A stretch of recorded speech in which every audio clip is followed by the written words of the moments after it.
Hello friends, आज हम बात करने वाले हैं क्लास 9th के चैप्टर नंबर सिस्टम की।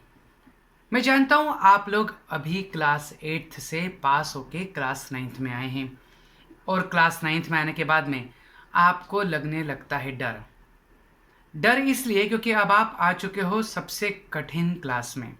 जी हाँ, यहाँ से जर्नी शुरू होती है आने वाले 4 सालों की, जिसके बाद आपको अपनी दुनिया में आगे बढ़ना होता है। नंबर सिस्टम ये सबसे पहला टॉपिक है आपके एनसीईआरटी टेक्स्ट बुक का।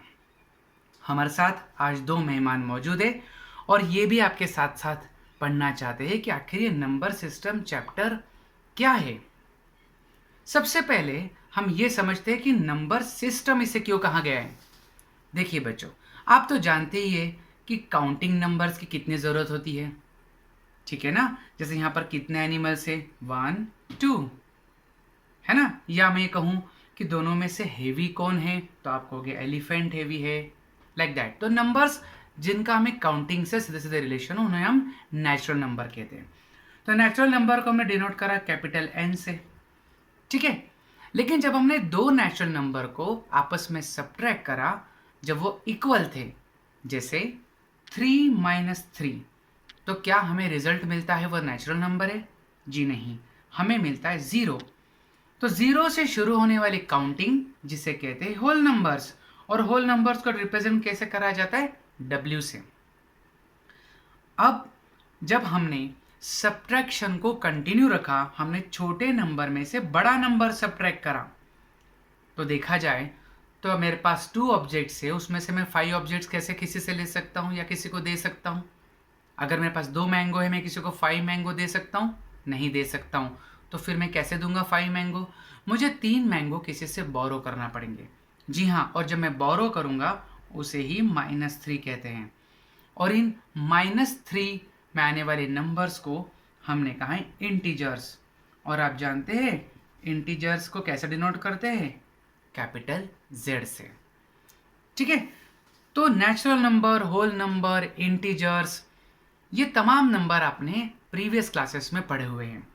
ये वो नंबर है जो नंबर लाइन पर रिप्रेजेंट करे जा सकते हैं, जिसमें सबसे बीच में होता है 0, राइट हैंड साइड पे सारे पॉजिटिव इंटीजर्स और लेफ्ट हैंड साइड पे सारे नेगेटिव इंटीजर्स, ठीक है। ये तमाम सारे नंबर, चाहे नेचुरल हो, चाहे होल नंबर हो, चाहे इंटीजर्स हो, ये सभी मिलकर हमें मैथमेटिक्स में हेल्प करते हैं। इवन बाकी सारे सब्जेक्ट्स भी, चाहे फिजिक्स हो, चाहे केमिस्ट्री हो, चाहे बायोलॉजी हो, चाहे इंग्लिश कॉन्सोनेंट्स काउंट करने हो, वॉवेल्स काउंट करने हो, इनका हमें यूज़ करना पड़ता है। ये कलेक्टिवली हमें मदद करते हैं, इसलिए हमने इसे कहा है नंबर सिस्टम, ठीक है। अब जब हम नंबर सिस्टम में एंटर हो ही चुके हैं, तो हमें क्लास 9th में एक खास नंबर की तरफ फोकस करना है, और वो नंबर है रैशनल नंबर। तो आइए देखते हैं रैशनल नंबर कैसे होते हैं और इनकी हमें क्या मदद मिलती है।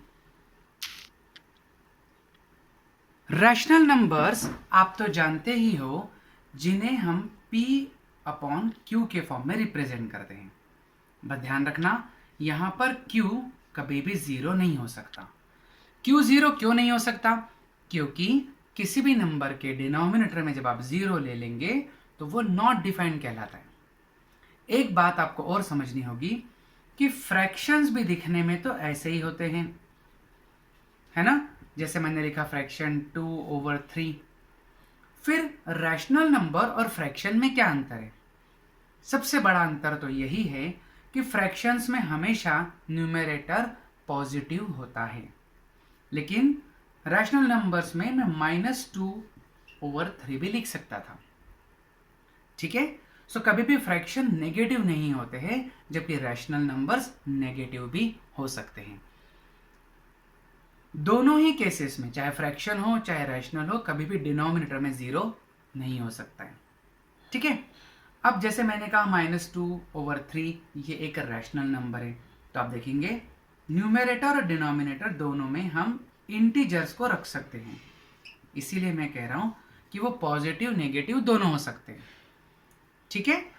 तो रैशनल नंबर के बारे में तो आपने क्लास 8 में पढ़ा ही होगा।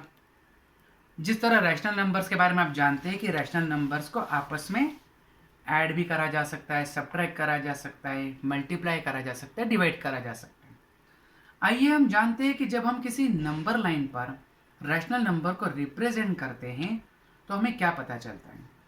जैसे मैंने एक नंबर लिया 1/2, आप तो जानते हैं 0 और 1 के बीच में आता है एग्जैक्टली 1/2, हाफ यानी 0.5, है ना।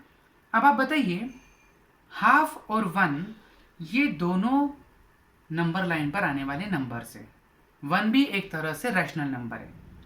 क्या इन दोनों के बीच में और रैशनल नंबर रखे जा सकते हैं? जिसका आंसर है हाँ। Between any two rational numbers there are infinite rational numbers. ठीक है, अब ये कैसे पता चलेगा कि इन दोनों के बीच में कौन से रैशनल नंबर्स है? इसके लिए हमारे पास दो तरीके हैं। पहला तरीका, हम दोनों नंबर्स को ऐड कर लें और उस रिजल्ट को 2 से डिवाइड कर दे। 2 से डिवाइड करने का मतलब है 1/2 से मल्टीप्लाई कर दे। जब मैंने यहाँ पर 1/2 + 1 करा तो वो कितना हुआ 1 + 2/2 एलसीएम लेने के बाद में, और वो हुआ मेरे पास 3/2। दैट मीन्स आंसर आया 3/4। ये जो 3/4 है ये एग्जैक्टली 1/2 और 1 के बीच में ही आता है। अगर आप डेसिमल में देखेंगे तो ये 0.5 है, ये 0.75 है और ये 1 है। इस तरह हम किसी भी दो नंबर को ऐड करके अगर उसे 2 से डिवाइड करते हैं तो हमें उनके बीच का एक नंबर मिल जाता है। ऐसा करने से हम दो नंबर के बीच में केवल एक ही नंबर ढूंढ पाएंगे। अगर हमें दो नंबर के बीच में एक से ज़्यादा नंबर ढूंढने हो तो फिर यह प्रोसेस काफ़ी लंबी है, स्लो है। तो चलिए अगली मेथड में देख लेते हैं कि हम दो नंबर के बीच में एक से ज़्यादा नंबर कैसे निकालें। जैसे मुझे 2/3 और 5/4 इसके बीच में मुझे 5 नंबर बताने हैं। ठीक है, हमने क्या करा, 3 और 4 को ऑब्जर्व करा। क्या 3 के टेबल में 4 आता है या 4 के टेबल में 3 आता है? जिसका आंसर है नहीं। तो हमने इसके डिनोमिनेटर का मल्टीप्लाई इन दोनों को करा, तो 4 2 = 8, 4 3 = 12। ठीक है, 4 2 = 8 एंड 4 3 = 12। वैसे ही 3 का मल्टीप्लाई 5 से भी करा, 3 5 = 15, 3 4 = 12। तो दोनों के डिनोमिनेटर क्या हो गए, equal. Now they are like fractions. अब तो आप समझ ही गए, 8/12 से बड़ा है 9/12, 9/12 से बड़ा है 10/12, 10/12 से बड़ा है 11/12, 11/12 से बड़ा है 12/12, इस तरह 13/12, इस तरह 14/12 और इस तरह 15/12। ठीक है, तो मुझे 2/3 और 5/4 के बीच में इतने सारे नंबर्स मिल गए। अगर मुझे इनसे भी ज़्यादा की ज़रूरत है तो मैं कुछ भी नहीं करूँगा, मैं लाइक फ्रैक्शंस बनाने के बाद में एक एक ज़ीरो दोनों को गिफ्ट में दे दूंगा। ठीक है, इजी है। आप देखिए ना, 80 और 150 के बीच में कितने नंबर हो सकते हैं? 80 के बाद क्या आता है, 81, देन 82, देन 83। ऐसा करते करते आप 150 तक तो बहुत सारे नंबर दे सकते। इस तरह अगर आपको एग्जामिनेशन में कोई दो रैशनल नंबर्स के बीच में एक रैशनल नंबर इंट्रोड्यूस करना हो तो उन दोनों को ऐड करके मल्टीप्लाई बाय 1/2 कर देना। लेकिन अगर एक से ज़्यादा पूछे हो, चाहे 3 या 4 पूछे हो, तो आप लाइक डिनोमिनेटर्स बनाकर उनके बीच के नंबर बता सकते। या आपको 10 से ज़्यादा नंबर पूछे हो तो आप ऊपर नीचे 0 बढ़ा दीजिए लाइक फ्रैक्शंस बनाने के बाद में, और फिर उनके बीच के तमाम नंबर लिख दीजिए। तो ये बात तो तय हो गई कि अब आपको ये समझ में आ गया है कि नंबर लाइन पर जहां पहले आपको केवल नेचुरल नंबर दिखते थे, 0 के कारण वो होल नंबर भी हो गए, और उसके बाद हमारे पास इंटीजर्स भी आए। ठीक है, और इंटीजर्स के बीच में हमारे पास रैशनल नंबर्स भी आए, जैसे मैंने कहा 1/2। ठीक है, तो ये जो नंबर लाइन होती है बच्चों, ये बहुत ही कॉम्पैक्ट होती है। यहाँ हर दो नंबर जो आपको पास पास दिखाई देते हैं, इनके बीच में भी कई सारे रैशनल नंबर्स होते हैं। ठीक है, तो आज अभी आपने सीखा कि रैशनल नंबर्स के बीच में नए रैशनल नंबर कैसे निकालें।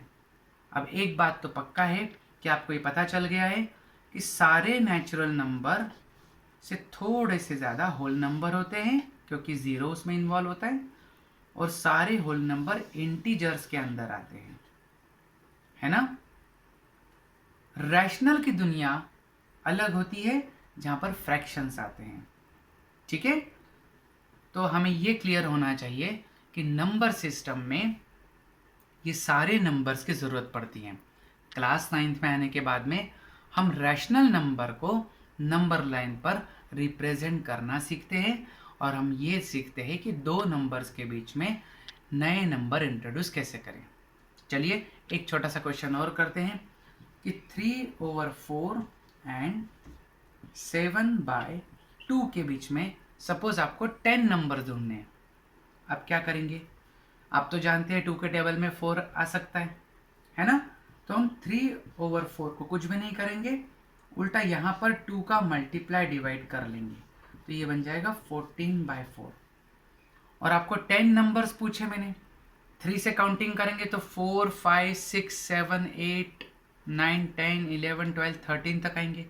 अगर हम 0 बढ़ा दें तो हमारा काम बहुत आसान हो जाएगा। अब तो मैं 31 से लेकर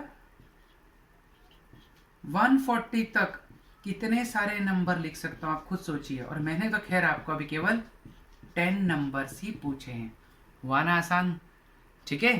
तो आज के इस इंट्रोडक्शन में केवल इतना ही कि रैशनल नंबर होते क्या हैं और दो रैशनल नंबर के बीच में नया रैशनल नंबर कैसे ढूंढें।